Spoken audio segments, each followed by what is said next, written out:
Olá, boa tarde, boa noite a todos e a todas. Sejam bem-vindos a mais uma edição aqui do GNC, Gestão, Negócio e Conjuntura, um programa da Escola de Gestão e Negócio em parceria com a Escola Criativa, trazendo para vocês temas diversos do mundo dos negócios, do mundo da economia, da administração, para compartilhar reflexões com os nossos convidados. E hoje temos aqui o grande prazer, a grande satisfação de contar com a presença do professor Alexandre de Souza, que gentilmente aceitou meu convite de estar aqui conosco hoje. Obrigado, professor Alexandre, pelo convite. É um prazer estar aqui com você. E também temos... Gostei muito do convite. Legal, seja muito bem-vindo. E também, uma grande satisfação, temos aqui o Pedro, né, estudante também do segundo período de administração. Pedro, obrigado, seja muito bem-vindo, satisfação. Obrigado pelo convite. Legal. Bom, e o tema de hoje é inteligência artificial. Nós estamos hoje numa era aí de muitas transformações tecnológicas, como sempre, né? Aliás, a IA, ela é mais uma etapa da evolução tecnológica da humanidade, não tem nenhuma grande novidade nessas transições tecnológicas pelas quais nós passamos, mas nós estamos hoje diante de um crescimento exponencial das inovações, e isso tem impactado fortemente a dinâmica das empresas, o ambiente competitivo, e é mais ou menos sobre isso que nós vamos falar hoje com aqui dois especialistas, dois conhecedores do tema e que têm interesse pelo assunto. Professor Alexandre, mais uma vez, obrigado pela presença. Eu acho que vale a pena... eu acho que assim, a IA, né, a palavra IA, inteligência artificial, já é meio conhecida já por todo mundo, né? Aqui não precisa a gente entrar muito no detalhezinho do que é. Mas você, como um especialista, né, na área de tecnologia da informação e que tem vivenciado essa experiência, né, aí há bastante tempo desse mundo tecnológico, qual é a sua percepção, a sua visão sobre a IA no cenário atual? Então, a inteligência artificial, assim como muitas das nossas tecnologias de inovação, né, é uma tecnologia disruptiva, né? Então, assim, ela causou grande impacto nas nossas atitudes, nas nossas atividades, né? Uma tecnologia de propósito geral, assim como quando surgiu o carvão, quando surgiu a eletricidade, quando surgiu o computador, motor a pistão, o turbofan dos quando aviões, surgiu a internet, quer dizer, causou aquele, né? Então ela tem aquela curva de ascensão, e depois ela tende a ficar mais o conhecimento, e ela permeia muito a nossa vida, né? Então está em todas as áreas, é uma tecnologia de conhecimento geral, né? Então está em todas as áreas. Então, assim, a gente daqui a pouco não vamos ter mais curso de IA, né? Assim como não temos curso de internet, curso como ligar o computador, como acessar algum tempo tínhamos cursos web. de Excel, cursos de Word, né? Quem que faz curso, né? Então daqui um tempinho, e eu acho que esse tempo é até um pouco curto, aí eu chutaria daqui uns 3, 4 anos, a gente não vai precisar mais de curso de IA, porque é uma coisa que está tão assim em todos os nossos, premiando todas as nossas atividades que, né? E tem uma preocupação, né, professor, no geral, que eu observo, é com a questão do emprego, né? Assim, as pessoas serão substituídas. Até vários estudos apontam que até aí 2030, 2035, metade dos empregos de hoje deixará de existir. Como é que você vê a questão da IA com a questão da empregabilidade, por exemplo? Então, temos vários estudos, né? Um estudo bastante importante do Fórum Econômico Mundial, por exemplo, diz que até 2027, 89 milhões de empregos vão sumir e 67 milhões de empregos vão aparecer. Então, quer dizer, a gente tem aí... Eu dei um tapa aqui no microfone, tudo bem. Tem aí uma defasagem, enfim. Não temos... com relação ao trabalho, à empregabilidade, como eu comentei, né, em todas as novas tecnologias, em todo o surgimento de uma nova tecnologia, desaparecem empregos e aparecem empregos, né? Vamos lembrar lá na Revolução Industrial, os ludistas, né? General Lud, lá os profissionais da indústria têxtil de 1915, sei lá, século XX, no início do século XX, eles foram destruir as máquinas, né? As máquinas têxteis, porque estavam tirando o emprego do artesão, do cara que tecia os cobertores, as cobertas, enfim, a indústria têxtil manual, artesanal, né?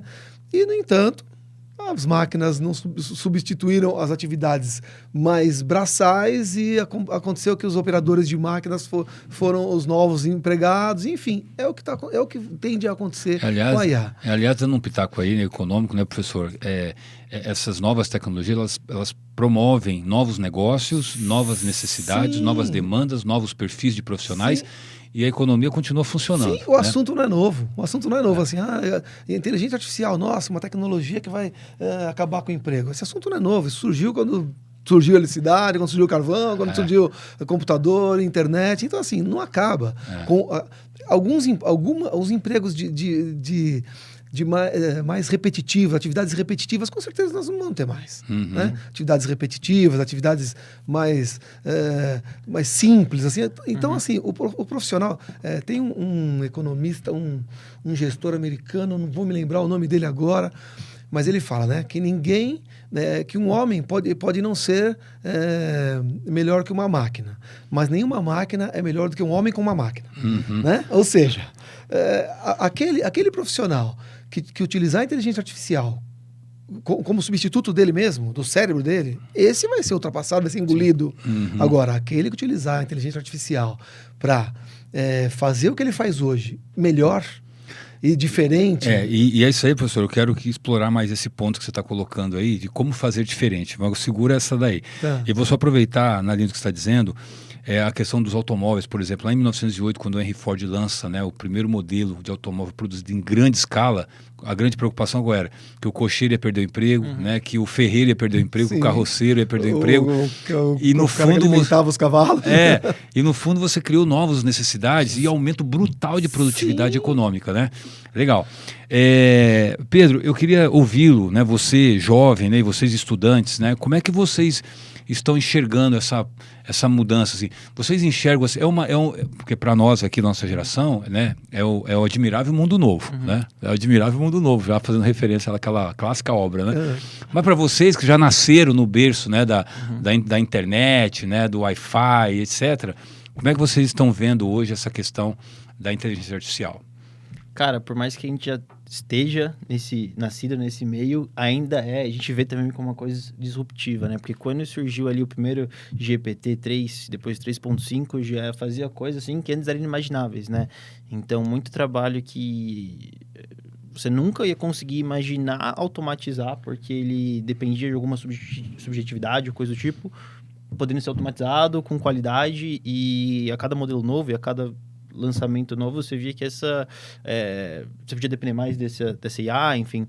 Eu acho que pro lado de estudo também, tem várias técnicas de estudo. Uma que eu gosto muito é a tal do Active Recall, que você faz um flashcard, coloca uma pergunta e depois tenta responder sem ver a resposta antes para gravar na tua memória, né? E antes o trabalho seria, eu tenho que ler a apostila inteira e fazer card manual, uma por uma, escrever uma por uma lá no computador, usar um aplicativo. Hoje não, hoje você consegue até pegar o teu livro, a tua bibliografia, jogar no modelo, no ChatGPT, por exemplo, e ele te gera as perguntas. Você vai estudando assim e vendo tuas lacunas, vendo onde você precisa se aprofundar. Então, cara, vejo como muito disruptivo também. Mais do que nunca, a criatividade é fundamental, sim, né? A criatividade é a capacidade de produzir um prompt, né? Adequado para você fazer a pergunta correta. Sim, com certeza. E a evolução, né? A evolução das inteligências, dos LLMs, né? Dos modelos de linguagem.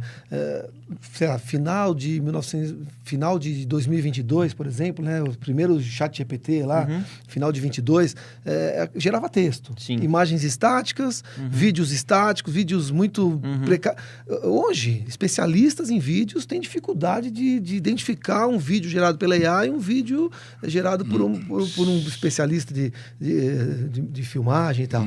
Então, a evolução das IAs são, assim, como eu falei, a curva, né? A curva é uma ascensão meteórica. Depois tende a estabilizar. Perfeito. Mas essas ondas, né, que a gente chama economia, as ondas de avanços tecnológicos, né, elas estão se encurtando, né, no decorrer do tempo. Você tinha lá do carvão, por exemplo, que ali perdurou por décadas, né? Aí depois veio a indústria do aço, depois veio a eletricidade, aí já diminuiu um pouco o tempo, né? Depois vieram as telecomunicações, já diminuiu mais esse tempo, e agora a IA vai encurtar mais ainda tempo.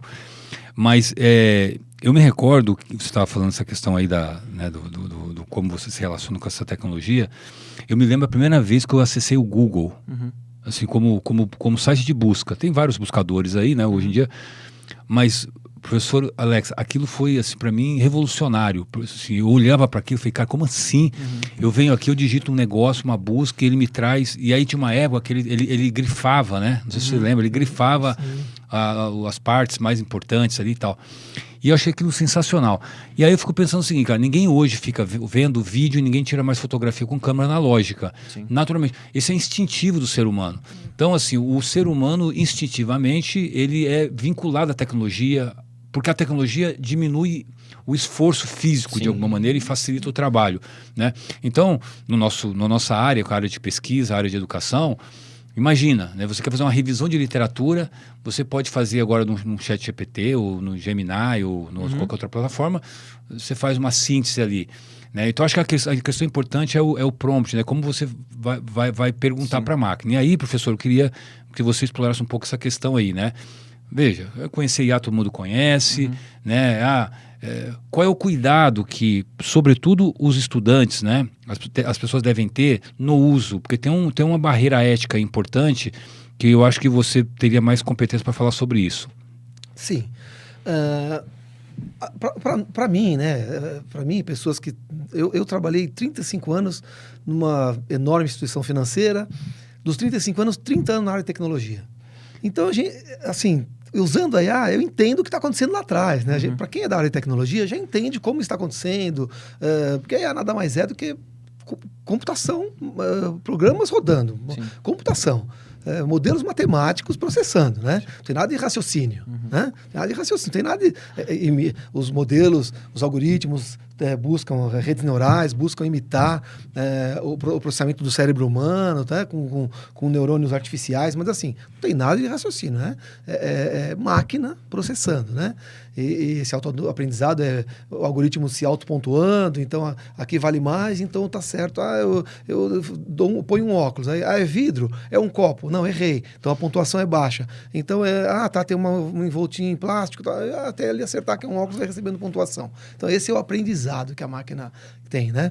Então o problema ético, né, está nos black box, né, na caixa preta. Você não sabe, você tem o dado de entrada, aí tem as camadas ocultas onde tudo processa, e tem as camadas de saída. Ninguém tem acesso a essas camadas ocultas. É a caixa preta. A caixa preta. Não tem acesso a essas camadas ocultas. Então daí o uso da... Por exemplo, eu falo para meus estudantes, meus alunos, né?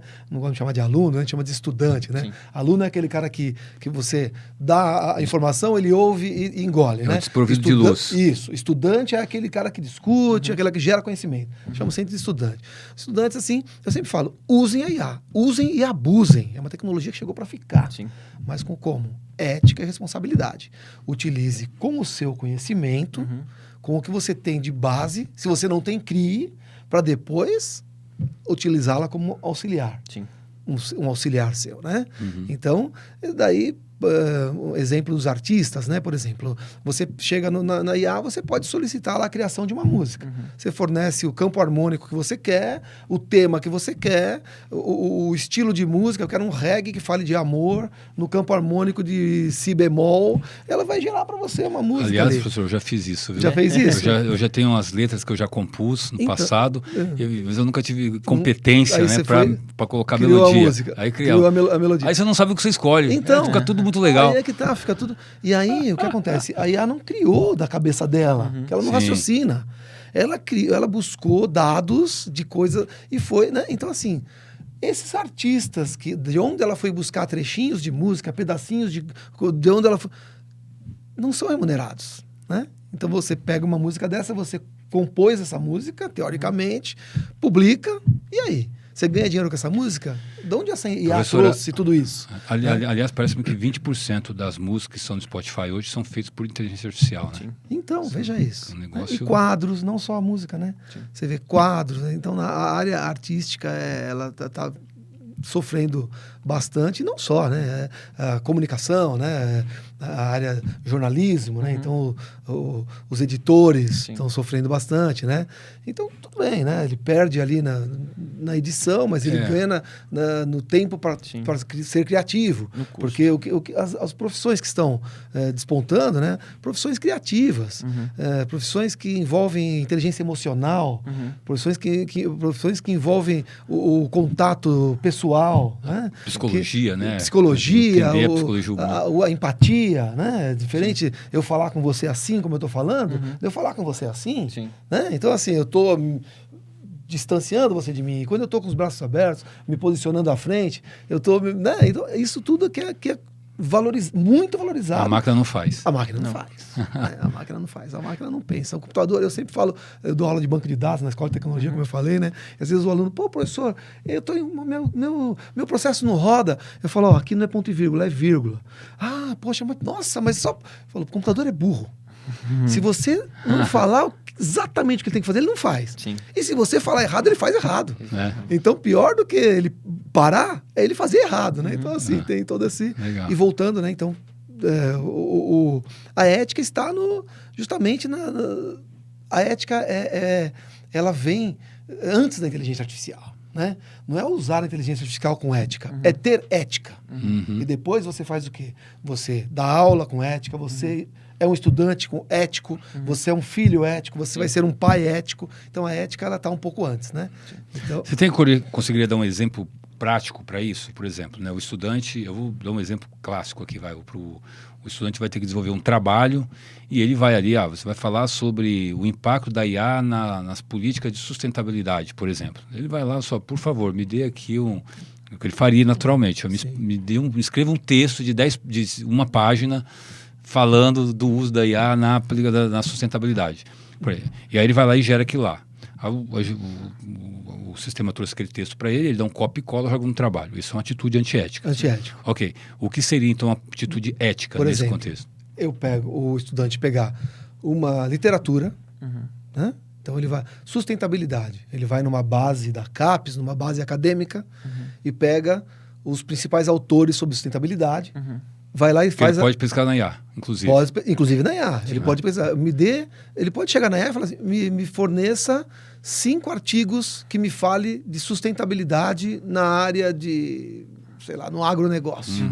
E aí ele traz esses artigos, leia esse artigo, do texto, do que ele entendeu ali, ele vai fazer paráfrases, ele vai montar um texto dele, e aí sim ele pode usar a inteligência artificial. Melhore isso para mim, me dê um texto mais acadêmico, se ele acha que o texto dele não está muito bom e tal. Como posso complementar esse assunto? Então, assim, você está usando como complemento, como auxiliar. Assim como você pesquisaria num livro, como você pesquisaria num... Como a gente fazia antigamente, no meu tempo, eu fazia na Barça. Eu li, né? Lembra da Barça, professor Bonet? Né? Coleção de livros vermelhos, né? Ia lá e buscava. Eu buscava na Barça. Se eu pegasse a Barça, copiasse tudo e escrevesse, é antiético. Por isso que eu estou falando, a ética está antes da inteligência artificial. Que eu fazia, pegava a Barça, lia, o que eu entendi, eu escrevo.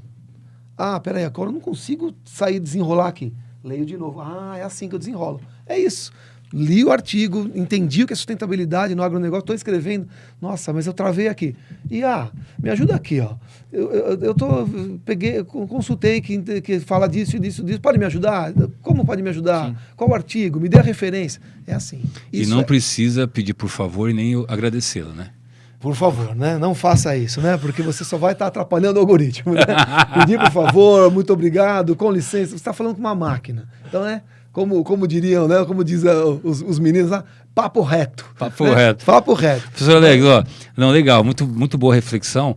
E eu queria até depois ouvir o Pedro a respeito disso. Porque assim, o nosso cérebro ele funciona na base da recompensa. Né? Então, tudo aquilo que nos dá prazer, nós liberamos uma endorfina ali que nos dá aquela... E uma das coisas que libera muito endorfina e que nos dá muito prazer é ficar passando o dedinho na tela.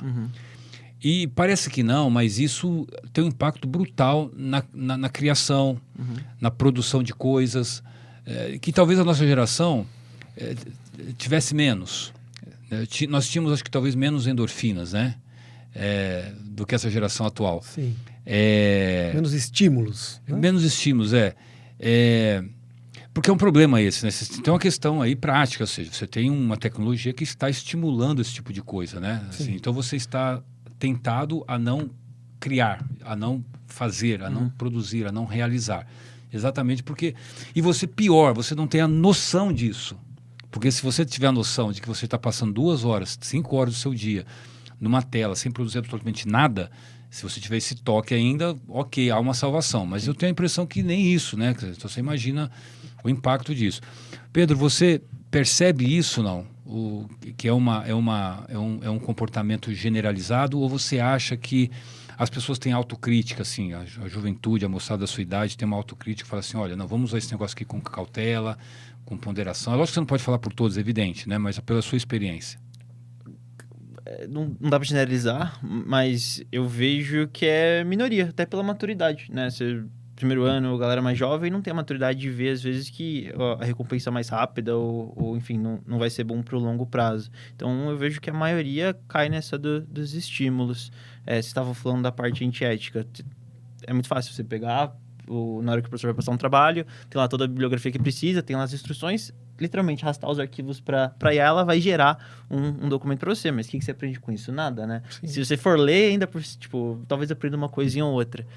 Vai muito do estilo que você usa. Eu queria até dar um exemplo pessoal. No semestre passado, teve que fazer um artigo sobre microeconomia. E, cara, eu nunca tinha escrito um artigo antes. Estava muito em dúvida como fazer, não só a questão das normas, mas também do que eu falo, que tema que é relevante e tal. Então, eu usei a IA no processo inteiro, desde do brainstorm, para saber tipo, o que eu posso falar. Acabou que a gente escolheu um tema legal sobre o impacto da nota média dos alunos de uma escola no SISU no preço da mensalidade daquela escola. Beleza, tenho aqui meu tema. Como que eu discorro disso, né? Tipo, quais bibliografias eu tenho que achar que falam sobre influência de uma variável ali no preço? Ah, legal, tem esse. Tá bom. Como que eu consigo os dados? Você faz uma busca na internet, acha aqui que tem as notas oficiais do SISU em tal site, e você pode ligar para a escola X, Y para pegar a mensalidade. Pô, fiz isso. Beleza, eu tenho os dados, mas o que eu faço agora? Como que eu provo alguma coisa, né? Não, você pode fazer uma regressão linear aqui, ver o coeficiente, faz um teste de hipótese, valida ali os resíduos. Pô, uma coisa que eu não teria a menor ideia de como fazer antes, e nem saberia que daria para fazer. E graças a IA foi todo um processo ali de assistente, né? Não foi fazendo por mim. E você usou perfeitamente como você gerou conhecimento. Sim. Você gerou conhecimento para você. Você escreveu um artigo. Você publicou esse artigo? Não sei, acho que não foi publicado. Ainda só não. O professor... O professor isso. Se tiver, de repente, um artigo que pode ser publicado... Pode enviar para o observatório, viu? Isso, então. Observatório de Políticas Públicas. Então, de repente, um artigo que pode ser publicado, você vai gerar conhecimento, enriquecimento de conhecimento da ciência. Uhum. Perfeito. Você poderia perguntar, uma das perguntas, por exemplo, como estruturar um artigo? Sim. Aí ele vai te falar, você tem que fazer um resumo, depois você tem que fazer a introdução, depois você tem que fazer a fundamentação teórica, depois tem que fazer a metodologia, depois tem que fazer considerações finais. É isso. É para isso que a gente tem que usar a IA. Exato. Usar a IA para nos auxiliar. Sim. E o profissional que vai ser engolido é aquele... Vou falar de outro jeito, né? O profissional que vai se diferenciar vai ser esse que vai utilizar a máquina para ajudar ele. Para fazer o que ele faz hoje de uma forma mais rápida, com maior performance. Desculpa bater nessa tecla, mas é que isso é muito importante. Professor, eu falo para os estudantes quase todas as aulas. É aquilo, né? Use o seu cérebro para não perdê-lo. Sim. Exato. É muito perfeito para a gente substituir. É muito perfeito. Nosso cérebro é muito perfeito para a gente simplesmente substituí-lo. Professor, eu queria que você falasse um pouquinho sobre essa diferença de IA preditiva e IA generativa. Tá. Eu acho que é uma questão conceitual importante para a gente entender essas diferenças. A IA preditiva, bem superficialmente, né? A gente está falando aqui, sem entrar em técnicas de programação, de linguagem. Isso. Ela é desenvolvida para fazer previsões. Então, imagina assim, se eu chegar e falar assim, olha, eu quero como investir nessas ações nas próximas 2 semanas. Ela vai fazer o quê? Pegar as últimas 2 semanas, ver como se comportou a ação, fazer a previsão para as próximas 2 semanas e vai te falar como fazer. Previsões, simplesmente. A generativa, além de fazer as previsões, ela gera novos dados. Ela gera dados inéditos. Sem raciocínio, tá? Né? Deixar bem claro. O que ela faz? Ela vai pegar esses dados das ações, né? E aí ela vai falar, pô, a ação se comportou assim, vou fazer a previsão para próximas 2 semanas. Mas peraí, é a ação do agronegócio? Então, peraí, as próximas 2 semanas vai chover. Então, essa ação pode cair. Então, essa ação então já não é bem assim. Então é a ação da indústria automobilística? Poxa, mas vendeu muito carro aqui, então não vai ser assim. É ação. O Israel bombardeou lá a faixa de Gaza. Então é isso. A generativa, ela usa mais dados, ela vai se utilizando ela gera novos dados, que na verdade inéditos, porém eu faço sempre uma analogia, né? Imagina que você está indo, você sai daqui, eu vou para a padaria, eu vou numa padaria. Eu sei que eu vou... como que eu faço para chegar na padaria? Quanto tempo eu demoro? 3 minutos é a previsão que eu faço. Vou pegar aqui a Conselheiro Lafayette, vou lá para a padaria que tem aqui no fim da rua. Beleza. Generativa. Eu vou para a padaria.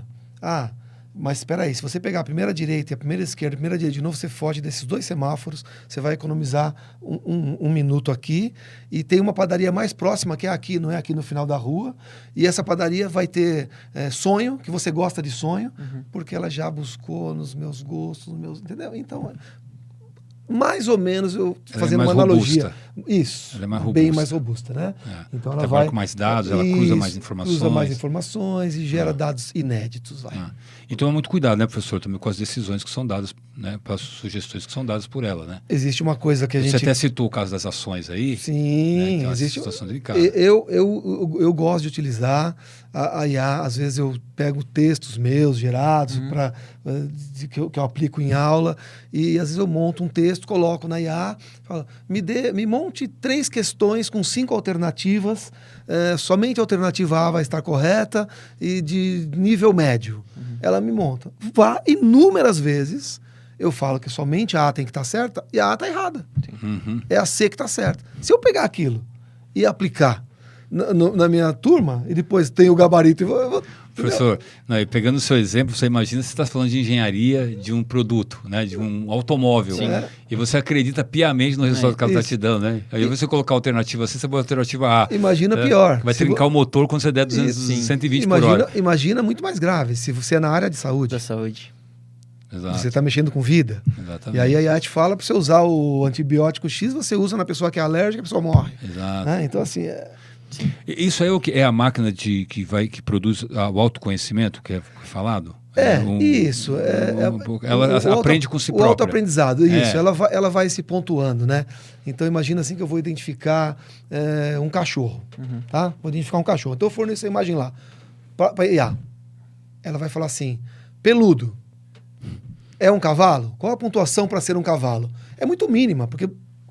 Quais bichos são peludos? Inúmeros. Então a pontuação é pequena. Então ela vai ver outro item. 4 patas. Qual a pontuação por ter 4 patas? Pequena também, mas ela vai indo. Então é um animal. Tamanho. Um focinho comprido. É. Focinho comprido, então já diminui. Então não é uma capivara. Tá bom. Então pode ser um cavalo, um cachorro. Tá bom. Dentes caninos avantajados. Opa! Então ela vai se dando pontuações para cada detalhe, até ela chegar no resultado final. E isso acontecendo nas camadas ocultas, né? Então, na camada de entrada, você colocou a imagem do cachorro. Nas camadas ocultas, na hidden layers ali, ela vai processando tudo isso. E os neurônios artificiais que vão fornecendo essas informações. Então, ela pontua aqui, vai para o outro. Pontua e vai. Tem os recorrentes que voltam e tal. E até chegar no resultado final e falar... Para ser um cachorro, pontuação é de 0 a 1, né? Para ser um cachorro, 0,98. Então é um cachorro. Vamos falar que é um cachorro. Tá? Legal. É isso. Isso tem várias aplicações, então, né?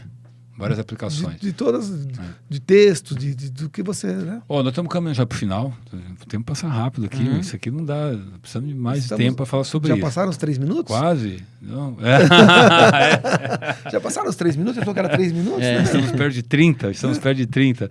Pedro, enfim, primeiro te agradecer mais uma vez por ter aceito o convite de estar conosco aqui. Aí eu gostaria que você fizesse suas considerações finais aí, falasse um pouquinho mais aí sobre... tecnologia. Eu sei que você recentemente produziu aí um material, né? Se você quer falar um pouquinho também sobre o seu material, fica à vontade. O que eu queria também comentar é que a gente falou, né? As próximas gerações vão estar cada vez mais dentro disso. Eu tenho um enteado e vou perguntar para vocês, como que vocês mostram que vocês estão falando do celular? né? Beleza, ele vai e faz assim, porque, pô, já nasceu no contexto ali, já tá tudo diferente. Então, provavelmente essas discussões éticas, ou até às vezes a dificuldade que a gente tem de comunicar com a IA, falar por favor, obrigado, enfim, para eles já vai ser natural, né? Eles não vão ter mais essas dúvidas que a gente tem hoje, porque já vai estar tudo junto. E, cara, eu vejo muita coisa positiva, muito mais coisa positiva do que negativa em vários aspectos, né? É uma ferramenta, né? Não dá para você condenar ela. Você condena o uso ruim ou o uso bom. Perfeito. Mas é basicamente isso. É isso. Chegou para ficar. Uma Chegou pra ferramenta, ficar, né? Chegou para ficar, assim como a internet, assim como a eletricidade, chegou para ficar. Sim. Né? Então, assim, não adianta, temos que fazer o melhor uso da ferramenta. Né? Então, o homem é que vai definir se a inteligência artificial é para o bem ou é para o mal. Sim. Quem vai definir isso é o homem. Quem faz os programas, quem faz os algoritmos, quem escolhe bases de dados de treinamento, quem desenvolve algoritmo, quem ajusta hiperparâmetro, quem analisa os outputs, as saídas, é o ser humano. Sim.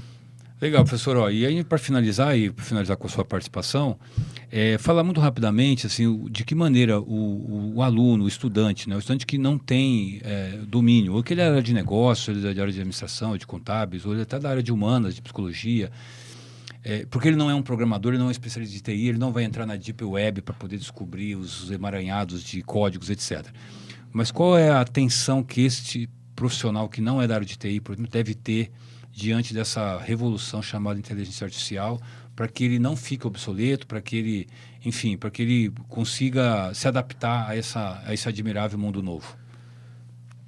Procure conhecer, entender o que é inteligência artificial.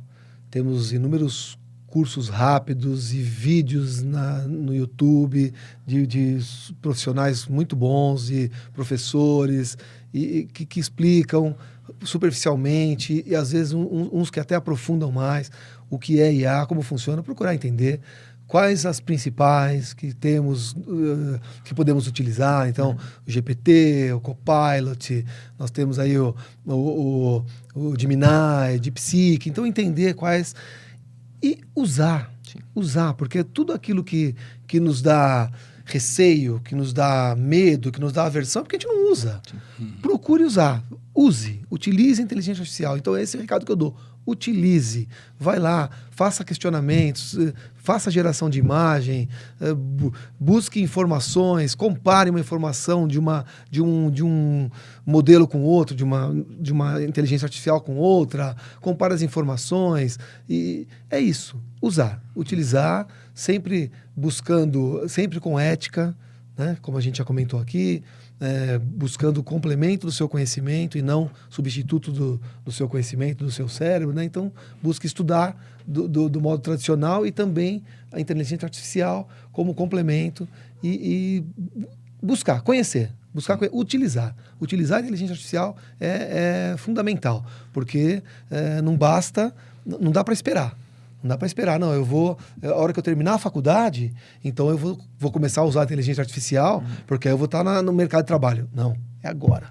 É agora. Maravilha, maravilha. Professor, mais uma vez, agradecer pela participação, brilhante, inclusive. Muito obrigado. Espero que possamos fazer outras edições para estender esse assunto. Só convidar. Agradecer ao Pedro também, mais uma vez, por estar aqui. É uma grande satisfação, Pedro, tê-lo aqui conosco. E agradecer, sobretudo, a você que está nos acompanhando aí pelo nosso canal do YouTube. E esteja conosco no nosso próximo evento para mais uma edição aqui do GNC Gestão, Negócio e Conjuntura. Até mais.